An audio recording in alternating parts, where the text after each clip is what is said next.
They know their problem is speech, Jesse.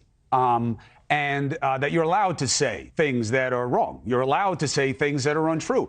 You're even allowed to say things that you know are untrue. You're allowed to lie.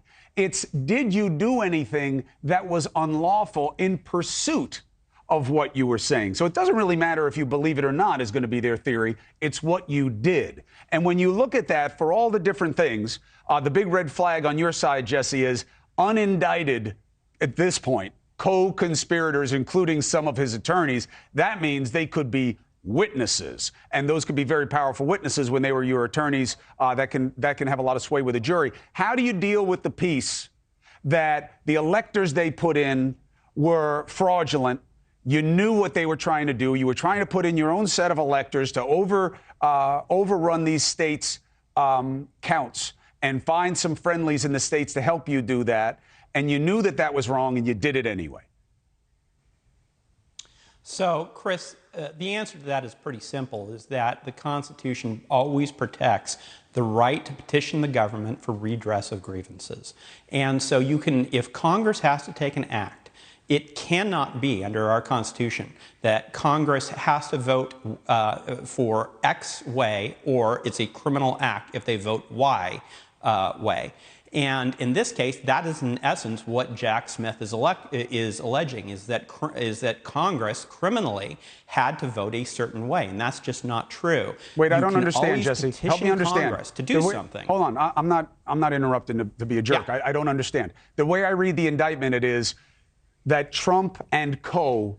were trying to give friendlies an opportunity to rig the outcome, not forcing Congress to vote the wrong way, that they were giving individual states fake electors to use as proxies to rig the outcome in those states so he could win. What does this have to do with Congress being forced to do something?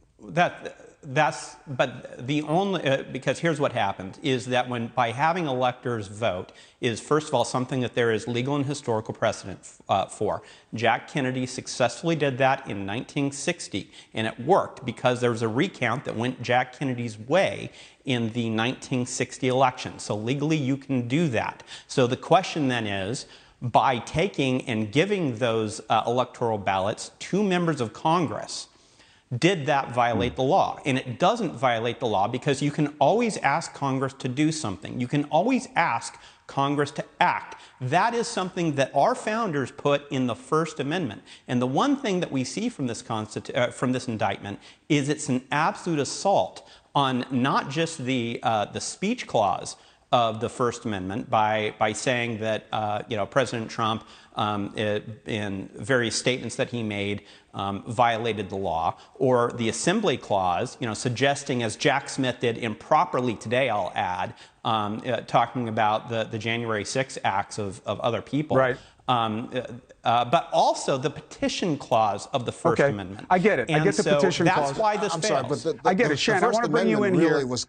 I want to get you in here, but let's just be clear. What happened with Kennedy in '60 wasn't that he gave a new slate of electors. There was a recount, and the state dealt with their electors. That's a material difference here, if they can show it. No, but hold on, Jesse. That's not true. That's not true. And so in 1960, John Kennedy gave a fraudulent set of electors to states, and they used them? No. So what happened is... That's what's being alleged here. But hold on, let me let Shan come in, and then we'll keep it going. The Kennedy electors... Yeah. Yeah. But I'm saying that's a distinction with a difference. Shan, respond to the points. It's not. First of all, on the electors issue, what you say is correct, Chris. That's totally different. Not only that, though, there was a caveat there as an alternative slate of electors if it was needed. That's missing here. But most importantly, on the First Amendment issue, Smith has avoided that defense here because he didn't charge inciting or insurrection. He talks about how Trump exploited the violence on that day, but he is not charging him with his opinion, saying march on the Capitol. He's talking about how it was used in the context of the big picture, and that's very different, and that's going to avoid most of the First Amendment defenses. Sure, his team will try to raise that, but that's not at the crux of this indictment at all. Hey, thank you for watching. Please go to newsnationnow.com, newsnationnow.com, and you can find News Nation on your television provider. And don't forget to click the red subscribe button down below.